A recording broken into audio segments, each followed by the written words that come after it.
అందరికీ నమస్కారం. నిన్న ఏదో అనంతపూర్ ప్రెస్ మీట్లో మా పెద్దారెడ్డి గారు ఏదో కొన్ని సినిమా డైలాగులు అని ఏదో చేశాడు. నేను చెప్తానా, పెద్దారెడ్డి నువ్వేదో నిన్న సినిమా డైలాగులు పెద్ద పెద్ద డైలాగులు వేసావు.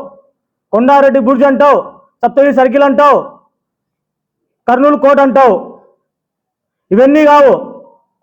ఈ నెల 23వ తారీఖున మీ నాయనగారి విగ్రహానికి పూలమాల వేసి ఇదే తాడిపత్రి పట్టణంలో ఉన్నటువంటి భగత్ సింగ్ నగర్లో ఉన్నటువంటి పెద్దారెడ్డి బుర్జ్ దగ్గరకు వస్తాం.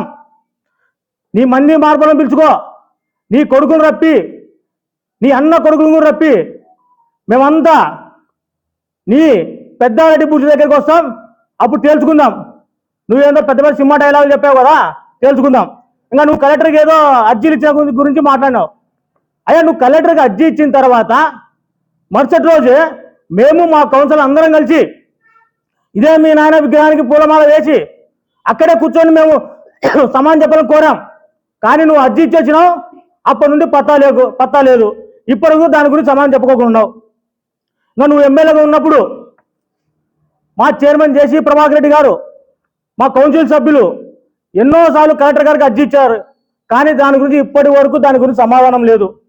అంతెందుకయ్యా, ఇదే పెద్దపప్పూరులో ఇసుక అక్రమ రవాణా జరుగుతుందని చెప్పేసి మా చైర్మన్ గారు హైకోర్టుకి వెళ్ళాడు.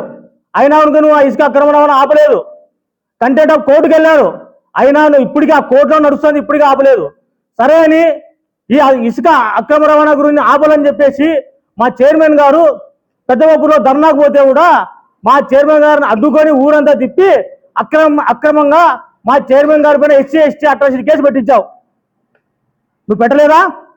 ఇంకా నీ తోడలుడు అమ్మటి రాఘవ ఈ మన SBI బజార్ కాడ కాలు ఆక్రమించి ఒక కోటలు కట్టాడు. ఎల్లనూరు రోడ్లో ఓపెన్ డ్రైన్ని అండర్ డ్రైనేజ్ కలిపారు. అది కూడా మేము హైకోర్టుకు పోయాం. పోలీసులు అడ్డు పెట్టుకొని ఆ రోజు కంటెంట్ ఆఫ్ కోర్టు కానీ ఇప్పుడు కోర్టులో నడుస్తుంది. ఆ రోజు పోలీసులు అడ్డు పెట్టుకొని అండర్ డ్రైనేజ్ లేకి ఓపెన్ డ్రైనేజ్ కలిపావు. నువ్వు కలపలేదా? ఇంకా పౌరసాల గురించి ఏదో మాట్లాడుతున్నావు.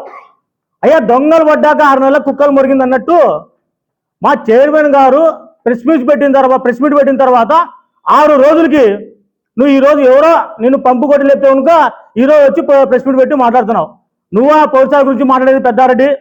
నువ్వు ఎమ్మెల్యేగా ఉన్నప్పుడు పోలీసులను అడ్డు పెట్టుకొని మా చైర్మన్ జేసీ ప్రభాకర్ రెడ్డి గారిని, మా ఎమ్మెల్యే జేసీ అశ్విత్ రెడ్డి గారిని ఎన్నోసార్లు అరెస్ట్ చేసావు, జైలుకు పంపించావు.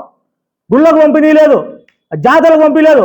అయినా కూడా పోరాడి నెట్టుకుంటూ మేము గుళ్ళకు పోయినాం, జాతరకు పోయినాం. నువ్వు ఈ పొద్దు నీ చేత కాక నువ్వు తిరగలేక పోలీసులను అడ్డుకుంటానని చెప్పి హైకోర్టు సుప్రీంకోర్టుకు పోయినావే. నువ్వా పౌరసాల గురించి మాట్లాడేది మాకు? ఇంకా నీ సొంత అన్న సూర్యప్రతాప్ రెడ్డి గారు ఫ్యాక్షన్ హత్య గురైతే ఆ కేసులో నీ అన్న కొడుకు నువ్వు కోర్టు పోయి సాక్ష్యం చెప్పలేదు. నువ్వా పౌరసం గురించి మాట్లాడేది? ఇంకా 30 ఏళ్ల రాజకీయ చరిత్రలో తాడిపత్రి పట్టణం దేశంలోనే నెంబర్ 1 ఉంది. అట్లాంటి పట్టణాన్ని నువ్వు ఎమ్మెల్యేగా ఉన్నప్పుడు 5 సంవత్సరాలని అండర్ డ్రైనేజ్ బస్సు పట్టించావు. అండర్ డ్రైనేజ్ బస్సు పట్టించి ఈ పొద్దు తాడిపత్రి మొత్తం అండర్ డ్రైనేజ్ బస్సు పట్టించేది నువ్వు కాదా? ఇంకా న్యూ ఇయర్ సెలబ్రేషన్ గురించి మాట్లాడావు. అయ్యా, నూతన సంవత్సరం పురస్కరించుకొని తాడిపత్రి పట్టణ ప్రజలు మా ఎమ్మెల్యే అందరూ కలిసి చాలా బాగా ఆనందంగా మేము న్యూ ఇయర్ సెలబ్రేట్ చేసుకున్నాం. దాన్ని కూడా నువ్వు కామెంట్ చేసావు. అసలు ఏ పొద్దున కనుక మీరు ఇలాంటి కార్యక్రమం చేశారా? ఈ కార్యక్రమం సక్సెస్ఫుల్ అని చెప్పేసి మొత్తం రాష్ట్ర వ్యాప్తంగా మంచి పేరు వచ్చింది మాకు. కానీ నువ్వు దాని గురించి కామెంట్ చేసావు. నీ కార్యకర్తలు పోరాడా చాలా అద్భుతంగా కార్యక్రమం చేశారని. నీ కార్యకర్తలే ఏ రోజు కూడా నువ్వు కనీసం వాళ్ళకు అన్నం కూడా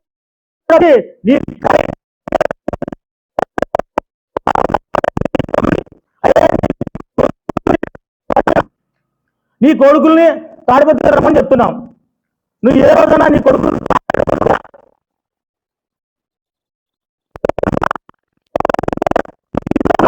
నీ కొడుకుల్ని మేము ఎన్నిసార్లు ప్రెస్ మీట్ పెట్టినా కూడా నీ కొడుకుల గురించి సమాధానం చెప్పావు. ఎందుకంటే నీ కొడుకులు ఎప్పుడొస్తారని చెప్పేసి నిన్నే మీ కార్యకర్తలు అడిగినా కూడా వాళ్ళకి సమాధానం చెప్పుకోలేకపోతున్నావు. ఎందుకు నీ కొడుకులు తీసుకురాలేకపోతున్నావు అంటే వాడు ఉన్నాడు చిన్న కొడుకు కేతిరెడ్డి సాయి ప్రతాప్ రెడ్డి. వాడు చూస్తే 19 గంటలకు ఫుల్ బాటిల్ వేస్తాడు. ఇంకా వాడు ఏమొస్తాడులే అనుకున్నావు. తర్వాత అధికారం ఉన్నప్పుడు నీ ఇద్దరు కొడుకులు ఆంబోతుల్లా ఊరిపైన పడి మా కార్యకర్తలు జనాలన్నీ కొట్టుకుంటూ పోయినాడు. ఈ పొద్దు నీ కొడుకులు ఇక్కడికి వస్తే ఎక్కడ ఈ కార్యకర్తల జనాలు కానీ నీ కొడుకుల్ని ఊంచి కొడతాడనే ఉద్దేశంతో నువ్వు తాడిపత్రికి పిలుచుకోవడానికి పోతున్నావు. ఇంకా మట్కా గురించి తర్వాత బెట్టింగ్ గురించి ఏదో మాట్లాడుతున్నావు. పోలీసులు పట్టుకోలేదు, అసలైన వాళ్ళని పట్టుకోలేదు అంటున్నావు. సరే, అసలైన వాళ్ళు ఎవరు? ఈ మట్కా బెట్టింగ్ అసలైన వాళ్ళు ఎవరు? నీ ప్రధాన అనుచరులు జావేద్ ఖాద్రే బాబా. వాళ్ళని పట్టుకొని రాలేదనా? నువ్వు ఈ పొద్దు మాట్లాడుతున్నావు. సరే, ఇదే జావేద్ ఖాద్రే బెట్టింగ్లో ఉన్నప్పుడు నువ్వు ఎమ్మెల్యేగా ఉన్నప్పుడు ఎన్నోసార్లు బెట్టింగ్ కేసులో పీడీ యాక్ట్ పోయినాడు, సబ్ జైలుకు పోయినప్పుడు నీ పెద్ద కొడుకు హర్షవర్ధన్ రెడ్డి జైలుకి వెళ్ళి కలిసి వచ్చాడు. ఎందుకు కలిసి వచ్చారంటే బెట్టింగ్తో సంబంధాలు ఉన్నాయి, అతనితో సంబంధాలు ఉన్నాయి కాబట్టే నీ పెద్ద కొడుకు కలిసి వచ్చారని చెప్పి మీ కార్యకర్తలు వాపోతున్నారయా. ఇంకా మా ముఖ్యమంత్రి నారా చంద్రబాబు నాయుడు గారు ఈ డివిజన్లో ఉన్నటువంటి పోలీస్ అధికారులు మంచోళ్ళు ఉన్నారు కాబట్టే నువ్వు ఎన్ని కారు కూతలు కూసినా ఎంత వాగుతున్నా ఈ పొద్దు స్వేచ్ఛగా నువ్వు ఇంట్లో ప్రశాంతంగా ఉన్నావు. వాళ్ళు మంచోళ్ళు కాబట్టే. అదే నువ్వు ఎమ్మెల్యేగా ఉన్నప్పుడు నీ తొత్తులు ఉండరు ఈడ సబ్ డివిజన్లో నీ అధికారులు, అలాంటి వాళ్ళు కూడా ఈడ ఉండింటే నువ్వు ఈ పొద్దు ఇదే తాడిపత్రి భవిష్యత్ నీ బుర్జిని వదిలిపెట్టి తిమ్మపల్లికి వెళ్ళి చేరుకునేవాడివి. ఇంకోటి, పెద్దారెడ్డి నీకు ఎన్నోసార్లు చెప్పా ఇలాంటి కారు కూతలు కూయొద్దని ఎన్నోసార్లు చెప్పా. ఇది 3వసారి నువ్వు కారు కూతలు కూయడం. మా ఎస్పీ గారు జగదీష్ గారు మంచోరు కాబట్టి నేను ఇంకా నిన్ను ఏమే కానీ నీపైన యాక్షన్ తీసుకోకుండా ఉన్నాడు. ఇటీవల కాలంలో ఎన్నోసార్లు మేము చూసాం. నువ్వు 10సారి ప్రెస్ మీట్కి రావడము, నీకు వచ్చినంత ఏదో ఒకటి వాగిపోవడము. ఇంకొకసారి ఇలాగే నువ్వు ప్రెస్ మీట్లు పెట్టి వాగావా? ఎలక్షన్ రోజులు ఒక సంఘటన గుర్తుకుని మర్చిపోయావా? ఎలక్షన్ రోజు జరిగిన గలాటలో నువ్వు భయపడి, నీ కొడుకులు భయపడి ఈ ఊరు వదిలిపెట్టి తిమ్మపల్లి చేరుకున్నావు. అదే గతి మళ్ళా రిపీట్ అవుతుంది.